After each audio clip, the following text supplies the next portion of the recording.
ಸ್ನೇಹಿತರೆ, ರಾಜ್ಯ ಕಾಂಗ್ರೆಸ್ನಲ್ಲಿ ಬಹುದೊಡ್ಡ ಬದಲಾವಣೆಯ ನಿರೀಕ್ಷೆಯಲ್ಲಿರ್ತಕ್ಕಂಥ ಸಿಎಂ ಸಿದ್ದರಾಮಯ್ಯ ಮತ್ತು ಡಿ ಕೆ ಶಿವಕುಮಾರ್ಗೆ ಇದೀಗ ರಾಹುಲ್ ಗಾಂಧಿ ಬಹುದೊಡ್ಡ ಒಂದು ಶಾಕನ್ನು ಕೊಟ್ಟಿದ್ದಾರೆ ಅನ್ನುವ ಮಾಹಿತಿಗಳು ಕಾಂಗ್ರೆಸ್ ಮೂಲಗಳಿಂದ ಬರ್ತಾ ಇದ್ದಾವೆ. ಇದೀಗ ಡಿ ಕೆ ಶಿವಕುಮಾರ್ ದೆಹಲಿಯ ಪ್ರವಾಸಕ್ಕೆ ಸಜ್ಜಾಗಿದ್ದು, ಈ ಒಂದು ಪ್ರವಾಸದ ಸಂದರ್ಭದಲ್ಲಿ ಕಾಂಗ್ರೆಸ್ನ ವರಿಷ್ಠರಾಗಿರ್ತಕ್ಕಂಥ ಸೋನಿಯಾ ಗಾಂಧಿ, ಮಲ್ಲಿಕಾರ್ಜುನ್ ಖರ್ಗೆ ಮತ್ತು ಕೆ ಸಿ ವೇಣುಗೋಪಾಲ್ ಅವರನ್ನು ಈ ಬಾರಿಯ ಪ್ರವಾಸದಲ್ಲಿ ಡಿ ಕೆ ಶಿವಕುಮಾರ್ ಭೇಟಿಯಾಗ್ತಾರೆ. ಆ ಭೇಟಿಯ ಸಂದರ್ಭದಲ್ಲಿ ಏನು ಸೋನಿಯಾ ಗಾಂಧಿ ಅವರು ಇತ್ತೀಚೆಗೆ ಡಿ ಕೆ ಶಿವಕುಮಾರ್ ಅವರಿಗೆ ಒಂದು ಭರವಸೆಯನ್ನು ಕೊಟ್ಟಿದ್ದಾರೆ. ಆ ಭರವಸೆಯನ್ನು ಇನ್ನೊಂದು ಸಾರಿ ನೆನಪಿಸಿ ಬರೋ ಪ್ರಯತ್ನಕ್ಕೆ ಡಿ ಕೆ ಶಿವಕುಮಾರ್ ಕೈ ಹಾಕಿದ್ದಾರೆ. ಇದೇ ಸಂದರ್ಭದಲ್ಲಿ ಏನು ಸಿದ್ದರಾಮಯ್ಯ ಮತ್ತು ಡಿ ಕೆ ಶಿವಕುಮಾರ್ ನಡುವೆ ಒಂದು ಸಂಧಾನ ನಡೆದಿತ್ತು, ಅಧಿಕಾರ ಹಂಚಿಕೆ ಒಂದು ಒಪ್ಪಂದ ನಡೆದಿತ್ತು. ಆ ಒಪ್ಪಂದದ ಸಂದರ್ಭದಲ್ಲಿ ಹಾಜರಿದ್ದಂತಹ AICC ಅಧ್ಯಕ್ಷರಾಗಿರ್ತಕ್ಕಂಥ ಮಲ್ಲಿಕಾರ್ಜುನ್ ಖರ್ಗೆ ಅವರಿಗೂ ಕೂಡ ಆ ಒಪ್ಪಂದವನ್ನು ಇನ್ನೊಂಪಟ್ಟು ನೆನಪು ಮಾಡಿ ಬರ್ತಕ್ಕಂಥ ಒಂದು ಪ್ರಯತ್ನಕ್ಕೆ ಡಿ ಕೆ ಶಿವಕುಮಾರ್ ಕೈ ಹಾಕಿದ್ದಾರೆ. ಅದಾದ ನಂತರ ನವೆಂಬರ್ 11 ಅಥವಾ 12ಕ್ಕೆ ರಾಹುಲ್ ಗಾಂಧಿ ಅವರನ್ನು ಡಿ ಕೆ ಶಿವಕುಮಾರ್ ಭೇಟಿ ಆಗ್ತಾರೆ. ಅವರ ಭೇಟಿಗೆ ಕಾಲಾವಕಾಶವನ್ನು ಕೇಳಿದ್ದಾರೆ ಅನ್ನುವ ಮಾಹಿತಿಗಳು ಸಿಗ್ತಾ ಇದ್ವು. ಈ 6 ಮತ್ತು 7 2 ದಿನಗಳು ಕೂಡ ದೆಹಲಿಯ ಪ್ರವಾಸದಲ್ಲಿ ಡಿ ಕೆ ಶಿವಕುಮಾರ್ ಇರ್ತಾರೆ. ಇದರ ನಡುವೆ ಬಿಹಾರದ ಚುನಾವಣಾ ಪ್ರಚಾರಕ್ಕೂ ಕೂಡ ಡಿ ಕೆ ಶಿವಕುಮಾರ್ ಹೋಗ್ತಾರೆ ಅನ್ನುವ ಮಾತುಗಳು ಕೇಳಿ ಬರ್ತಾ ಇದ್ದಾವೆ. ಆದರೆ ಇನ್ನೊಂದು ಕಡೆ 11 ಅಥವಾ 12ಕ್ಕೆ ರಾಹುಲ್ ಗಾಂಧಿ ಅವರು ಈ ಬಾರಿಯಾದರೂ ತನಗೆ ಭೇಟಿಗೆ ಅವಕಾಶವನ್ನು ಕೊಡ್ಬೋದು ಅನ್ನುವ ಬಹುದೊಡ್ಡ ನಿರೀಕ್ಷೆಯನ್ನು ಇಟ್ಕೊಂಡು ಡಿ ಕೆ ಶಿವಕುಮಾರ್ ಈಗಾಗಲೇ ಆ ಒಂದು ರಾಹುಲ್ ಗಾಂಧಿ ಅವರ ಭೇಟಿಗೆ ಎಲ್ಲ ಒಂದು ಸಿದ್ಧತೆಗಳನ್ನು ಮಾಡ್ಕೊಳ್ತಾ ಇದ್ದಾರೆ. ಇನ್ನೊಂದು ಕಡೆ ಸಿದ್ದರಾಮಯ್ಯ ಕೂಡ ಬಿಹಾರ ಚುನಾವಣೆಯ ಫಲಿತಾಂಶದ ನಂತರ ಅಂದರೆ ನವೆಂಬರ್ 14ಕ್ಕೆ ಬಿಹಾರ ವಿಧಾನಸಭಾ ಚುನಾವಣೆಯ ಫಲಿತಾಂಶ ಘೋಷಣೆ ಆಗುತ್ತೆ. ಅದಾದ ನಂತರ ನವೆಂಬರ್ 15ಕ್ಕೆ ತಾನು ದೆಹಲಿಗೆ ಹೋಗ್ತೀನಿ, ಆ ಮೂಲಕ ಸಚಿವ ಸಂಪುಟದ ಪುನರ್ರಚನೆಗೆ ಕಾಂಗ್ರೆಸ್ ಹೈಕಮಾಂಡ್ ನಾಯಕರ ಅದರಲ್ಲೂ ಕೂಡ ರಾಹುಲ್ ಗಾಂಧಿ ಅವರ ಒಪ್ಪಿಗೆಯನ್ನು ಪಡೆದು ಬರ್ತೀನಿ ಅನ್ನುವ ಹೇಳಿಕೆಯನ್ನು ಇತ್ತೀಚೆಗೆ ಮಾಧ್ಯಮಗಳ ಮುಂದೆ ಕೊಟ್ಟಿದ್ದರು. ಆದರೆ ಇದೀಗ ಕಾಂಗ್ರೆಸ್ ನಾಯಕರಿಂದ, ಕಾಂಗ್ರೆಸ್ನ ಹೈಕಮಾಂಡ್ ಮೂಲಗಳಿಂದ ಬರ್ತಿರ್ತಕ್ಕಂಥ ಒಂದು ಮಾಹಿತಿಯ ಪ್ರಕಾರ ರಾಜ್ಯದ ಈ ಇಬ್ಬರೂ ನಾಯಕರ ನಿರೀಕ್ಷೆಯನ್ನು ಇದೀಗ ರಾಹುಲ್ ಗಾಂಧಿ ಅವರು ಹುಸಿ ಮಾಡಿದ್ದಾರೆ. ರಾಹುಲ್ ಗಾಂಧಿ ಅವರು ಒಂದು ಬಹುದೊಡ್ಡ ನಿರ್ಧಾರಕ್ಕೆ ಬಂದಿದ್ದಾರೆ. ಆ ಮೂಲಕ ರಾಜ್ಯದ ಏನು ರಾಹುಲ್ ಗಾಂಧಿಯ ಭೇಟಿಗೆ ನಿರೀಕ್ಷೆಯಲ್ಲಿದ್ದಂತಹ ಈ ಎರಡೂ ಬಣದ ನಾಯಕರಿಗೆ ಬಹುದೊಡ್ಡ ನಿರಾಶೆಯನ್ನು ರಾಹುಲ್ ಗಾಂಧಿ ಅವರು ತಂದಿದ್ದಾರೆ ಅನ್ನುವ ಮಾತುಗಳು ಕೇಳಿ ಬರ್ತಾ ಇದ್ದಾವೆ. ಬನ್ನಿ ಸ್ನೇಹಿತರೆ, ಹಾಗಾದರೆ ನಿಜಕ್ಕೂ ಕೂಡ ರಾಜ್ಯ ನಾಯಕರ ಭೇಟಿಗೆ ರಾಹುಲ್ ಗಾಂಧಿ ತೆಗೆದುಕೊಂಡಿರ್ತಕ್ಕಂಥ ನಿರ್ಧಾರ ಏನು? ರಾಹುಲ್ ಗಾಂಧಿ ಅವರ ಈ ನಿರ್ಧಾರದಿಂದ ರಾಜ್ಯ ಕಾಂಗ್ರೆಸ್ ನಾಯಕರಿಗೆ ಭ್ರಮ ನಿರಸನ ಆಗಿರೋದಾದರೂ ಯಾಕೆ ತಿಳ್ಕೊಂಡು ಬರೋಣ. ಅದಕ್ಕಿಂತ ಮುಂಚೆ ನೀವಿನ್ನು ನನ್ನ ITKM ಅಂತ ಯೂಟ್ಯೂಬ್ ಚಾನಲ್ಗೆ ಸಬ್ಸ್ಕ್ರೈಬ್ ಮಾಡ್ಕೊಂಡಿಲ್ಲ ಅಂದರೆ ದಯವಿಟ್ಟು ಸಬ್ಸ್ಕ್ರೈಬ್ ಮಾಡಿಕೊಂಡು ಬೆಲ್ ಬಟನ್ನ ಕ್ಲಿಕ್ ಮಾಡಿ. ನಾನು ಕೊಡ್ತಕ್ಕಂಥ ಮಾಹಿತಿ ನಿಮ್ಗೆ ಇಷ್ಟ ಆಗಿದ್ದರೆ ಈ ವಿಡಿಯೋಗೆ ಲೈಕ್ ಮಾಡಿ, ಶೇರ್ ಮಾಡಿ, ಕಮೆಂಟ್ ಮಾಡಿ. ಸ್ನೇಹಿತರೆ, ಈಗಾಗಲೇ ಡಿ ಕೆ ಶಿವಕುಮಾರ್ ಎಷ್ಟು ಕಾನ್ಫಿಡೆಂಟ್ ಆಗಿದ್ದಾರೆ ಅಂದರೆ ತಾನು ಮುಖ್ಯಮಂತ್ರಿ ಪದವಿಗೆ ಇರೋದಕ್ಕೆ 3 ಪ್ರಮುಖ ದಿನಾಂಕವನ್ನು ಹಾಗೂ ವೇಳೆಯನ್ನು ಕೂಡ ಈಗಾಗಲೇ ಫಿಕ್ಸ್ ಮಾಡ್ಕೊಂಡಿದ್ದಾರೆ. ಡಿ ಕೆ ಶಿವಕುಮಾರ್ ತನ್ನ ಆಪ್ತರ ಬಳಿ ಒಂದು ಮಾತನ್ನು ಅತ್ಯಂತ ಕ್ಲಿಯರ್ ಆಗಿ ಹೇಳಿದ್ದಾರೆ. ಅದೇನೆಂದರೆ, ಬೆಳಗಾವಿ ಅಧಿವೇಶನಕ್ಕೆ ನಾನು ಮುಖ್ಯಮಂತ್ರಿಯಾಗಿಯೇ ಬೆಳಗಾವಿಗೆ ಬರ್ತೀನಿ, ಆ ಮುಖ್ಯಮಂತ್ರಿಯಾಗಿಯೇ ಆ ಅಧಿವೇಶನದಲ್ಲಿ ನಾನು ಭಾಗವಹಿಸ್ತೀನಿ. ಈಗಾಗಲೇ ಕಾಂಗ್ರೆಸ್ನ ಹೈಕಮಾಂಡ್ ನಾಯಕರು, ಅದರಲ್ಲೂ ಕೂಡ ಸೋನಿಯಾ ಗಾಂಧಿ ಹಾಗೂ ಪ್ರಿಯಾಂಕಾ ವಾದ್ರಾ ನನಗೆ ಇಂತಹ ಒಂದು ಸ್ಪಷ್ಟ ಭರವಸೆಯನ್ನು ಕೊಟ್ಟಿದ್ದಾರೆ. ಆ ಕಾರಣಕ್ಕೆ ನನ್ನ ಬೆಂಬಲಿಗರು ಯಾರೂ ಕೂಡ ಈ ಮುಖ್ಯಮಂತ್ರಿ ಬದಲಾವಣೆ ವಿಚಾರವಾಗಿ ಬಹಿರಂಗ ಹೇಳಿಕೆಯನ್ನು ಕೊಡಬೇಡಿ, ಎಲ್ಲವನ್ನೂ ಕೂಡ ಹೈಕಮಾಂಡ್ ನೋಡ್ಕೊಳ್ಳುತ್ತೆ ಅನ್ನುವ ಒಂದು ಸ್ಪಷ್ಟವಾದ ಮಾತುಗಳನ್ನು ತಮ್ಮ ಆಪ್ತರ ಬಳಿಗೆ ಹೇಳ್ಕೊಳ್ತಾ ಇದ್ದಾರೆ. ಇನ್ನೊಂದು ಕಡೆ ಸಿದ್ದು ಬಣ ಕೂಡ ಸಹಜವಾಗಿಯೇ ಸುಮ್ಮನಿಲ್ಲ. ಡಿ ಕೆ ಶಿವಕುಮಾರ್ ಅವರನ್ನು ಮುಖ್ಯಮಂತ್ರಿ ತಪ್ಪಿಸೋದಕ್ಕೆ ಏನೆಲ್ಲ ಮಾಡಬೇಕು ಆ ಪ್ರಯತ್ನಗಳನ್ನು ನಡೆಸ್ತಾ ಇದೆ. ಇನ್ನೊಂದು ಕಡೆ ಉಳಿದಿರ್ತಕ್ಕಂಥ ಅವರಿಗೂ ಕೂಡ ಸಿದ್ದರಾಮಯ್ಯನವರನ್ನೇ ಮುಖ್ಯಮಂತ್ರಿಯಾಗಿ ಮುಂದುವರಿಸೋದಕ್ಕೆ ಕೊನೆ ಗಳಿಗೆಯ ಪ್ರಯತ್ನಕ್ಕೂ ಕೂಡ ಸಿದ್ದರಾಮಯ್ಯ ಬಣ ಈಗಾಗಲೇ ಕೈ ಹಾಕಿದೆ.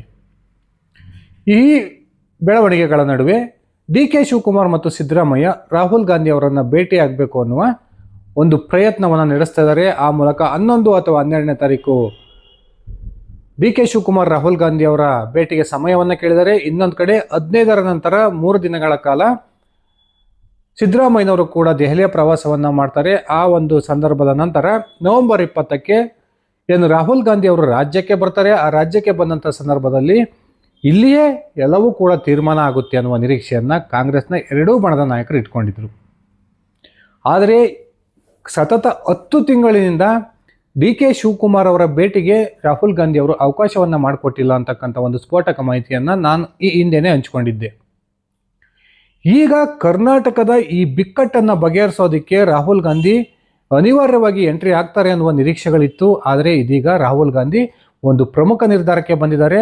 ಅದೇನೆಂದರೆ, ನವೆಂಬರ್ 14ರ ರಾತ್ರಿಯೇ ರಾಹುಲ್ ಗಾಂಧಿ ವಿದೇಶ ಪ್ರವಾಸವನ್ನು ಕೈಗೊಳ್ತಾರೆ. ಆ ಮೂಲಕ ನವೆಂಬರ್ 22ರವರೆಗೂ ಕೂಡ ರಾಹುಲ್ ಗಾಂಧಿ ರಾಜ್ಯದ ಯಾವೊಬ್ಬ ನಾಯಕರ ಭೇಟಿಗೂ ಕೂಡ ಅವಕಾಶವನ್ನು ಕೊಟ್ಟಿಲ್ಲ ಅಂತಕ್ಕಂಥ ಒಂದು ಮಾಹಿತಿಗಳು ಸಿಗ್ತಾ ಇದ್ದಾವೆ. ಇನ್ನೊಂದು ಕಡೆ ಏನು ಕಾಂಗ್ರೆಸ್ ಭವನಗಳ ಒಂದು ಶಂಕುಸ್ಥಾಪನೆ ಹಾಗೂ ಉದ್ಘಾಟನೆಯ ಕಾರ್ಯಕ್ರಮಕ್ಕೆ ರಾಜ್ಯಕ್ಕೆ ನವೆಂಬರ್ 20ಕ್ಕೆ ರಾಹುಲ್ ಗಾಂಧಿ ಅವರು ಬರ್ತಾರೆ. ಆ ಸಂದರ್ಭದಲ್ಲಿಯೇ ನಾಯಕತ್ವದ ಬದಲಾವಣೆ ಇರ್ಬೋದು, ಹಾಗೆಯೇ ಸಚಿವ ಸಂಪುಟದ ಪುನರ್ರಚನೆ ವಿಚಾರ ಒಂದು ಹಂತಕ್ಕೆ ಬರುತ್ತೆ ಅನ್ನುವ ನಿರೀಕ್ಷೆಯನ್ನು ಇಟ್ಕೊಂಡಿದ್ದಂತಹ ರಾಜ್ಯ ನಾಯಕರಿಗೆ ನವೆಂಬರ್ 20ಕ್ಕೂ ಕೂಡ ರಾಹುಲ್ ಗಾಂಧಿ ರಾಜ್ಯಕ್ಕೆ ಬರೋದಿಲ್ಲ ಅಂತಕ್ಕಂಥ ಒಂದು ಸುದ್ದಿ ಏನು ಈಗ ಹೊರ ಬರ್ತಾ ಇದೆ. ಆ ಸುದ್ದಿ ನಿಜಕ್ಕೂ ಕೂಡ ಎರಡು ಬಣದ ನಾಯಕರಿಗೆ ಬಹುದೊಡ್ಡ ಒಂದು ನಿರಾಸೆಯನ್ನು ತಂದಿಟ್ಟಿದೆ ಅನ್ನುವ ಮಾತುಗಳು ಕೂಡ ಕೇಳಿ ಬರ್ತದವೆ. ಇನ್ನೊಂದು ಕಡೆ ಈಗಾಗಲೇ ಡಿ ಕೆ ಶಿವಕುಮಾರ್ ತಾನು ಬೆಳಗಾವಿ ಅಧಿವೇಶನದ ಒಳಗೆ ರಾಜ್ಯದ ಮುಖ್ಯಮಂತ್ರಿ ಆಗ್ತೀನಿ ಎನ್ನುವ ಒಂದು ಹೇಳಿಕೆಯನ್ನು ತನ್ನ ಆಪ್ತರ ಬಳಿಗೆ ಕೊಡ್ತಾ ಇದ್ದರೆ, ಸಿದ್ದರಾಮಯ್ಯನವರು ತಾನು ಮುಖ್ಯಮಂತ್ರಿ ಕುರ್ಚಿಯನ್ನು ಉಳಿಸ್ಕೊಳ್ಳೋದಕ್ಕೆ ಏನೆಲ್ಲ ಪ್ಲಾನ್ಗಳನ್ನು ಮಾಡ್ಕೋಬೇಕು ಅದನ್ನೆಲ್ಲವೂ ಕೂಡ ಮಾಡ್ಕೊಳ್ತಾ ಇದ್ದಾರೆ. ಇಂತಹ ಬೆಳವಣಿಗೆಗಳ ನಡುವೆ ಈ ರಾಹುಲ್ ಗಾಂಧಿ ಅವರು ನಿಜಕ್ಕೂ ಕೂಡ ಈ ಎರಡೂ ಬಣದ ನಾಯಕರ ಭೇಟಿಗೆ ಅವಕಾಶವನ್ನು ನಿರಾಕರಿಸಿ ವಿದೇಶ ಪ್ರವಾಸವನ್ನು ಕೈಗೊಳ್ತಾ ಇರತಕ್ಕಂಥದ್ದು ರಾಜ್ಯ ಕಾಂಗ್ರೆಸ್ ಪಾಳೆಯದಲ್ಲಿ ಇನ್ನೂ ಕೂಡ ಆತಂಕವನ್ನು ಹೆಚ್ಚು ಮಾಡಿದೆ ಅನ್ನುವ ಒಂದು ಮಾತುಗಳು ಕೂಡ ಕೇಳಿ ಬರ್ತದವೆ. ಯಾಕಂದರೆ ನವೆಂಬರ್ 20ರೊಳಗೆ ರಾಜ್ಯದ ನಾಯಕತ್ವ ಬದಲಾವಣೆ ಇರ್ಬೋದು ಅಥವಾ ಸಚಿವ ಸಂಪುಟ ಪುನರ್ರಚನೆ ಇರ್ಬೋದು. ಈ ಎರಡೂ ವಿಚಾರದಲ್ಲಿ ಒಂದು ವಿಚಾರಕ್ಕಂತೂ ಕ್ಲಾರಿಟಿ ಸಿಗುತ್ತೆ ಅನ್ನುವ ನಿರೀಕ್ಷೆಯಲ್ಲಿ ಎರಡೂ ಬಣದ ನಾಯಕರಿದ್ದರು. ಒಂದು ವೇಳೆ ಸಚಿವ ಸಂಪುಟದ ಪುನರ್ರಚನೆಗೆ ರಾಹುಲ್ ಗಾಂಧಿ ಒಪ್ಪಿಗೆಯನ್ನು ಕೊಟ್ಟರೆ ಆಗ ಸಿದ್ದರಾಮಯ್ಯನವರ ಕುರ್ಚಿ ಸೇಫ್ ಆಗುತ್ತೆ ಅನ್ನೋದು ಸಿದ್ದು ಬಣದ ಒಂದು ನಿರೀಕ್ಷೆ.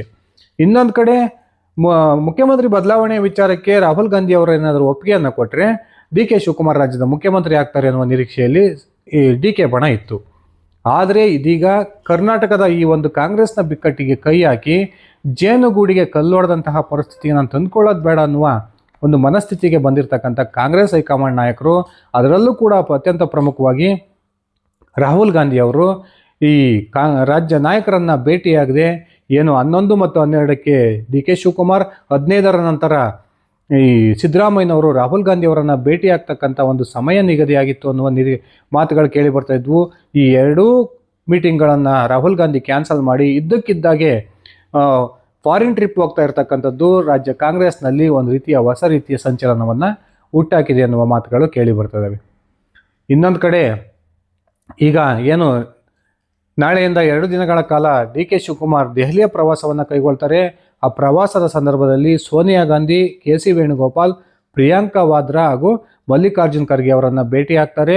ಆ ಭೇಟಿಗಷ್ಟೇ ಈ ಡಿ ಕೆ ಶಿವಕುಮಾರ್ ಅವರ ಒಂದು ದೆಹಲಿಯ ಪ್ರವಾಸ ಸೀಮಿತ ಆಗುತ್ತೆ ಅನ್ನುವ ಮಾತುಗಳು ಕೂಡ ಕೇಳಿ ಬರ್ತಾ ಇದ್ದು, ಸದ್ಯಕ್ಕೆ ರಾಜ್ಯ ಮುಖ್ಯಮಂತ್ರಿ ಬದಲಾವಣೆಯ ವಿಚಾರವಾಗಲಿ ಅಥವಾ ಸಚಿವ ಸಂಪುಟದ ಪುನರ್ರಚನೆಗೆ ಹೈಕಮಾಂಡ್ ಒಪ್ಪಿಗೆಯನ್ನು ಕೊಡೋದಾಗಲಿ ಯಾವುದೇ ಒಂದು ಪ್ರಕ್ರಿಯೆ ಕಾಂಗ್ರೆಸ್ ಹೈಕಮಾಂಡ್ ಮಟ್ಟದಲ್ಲಿ ನಡೆಯೋದಿಲ್ಲ.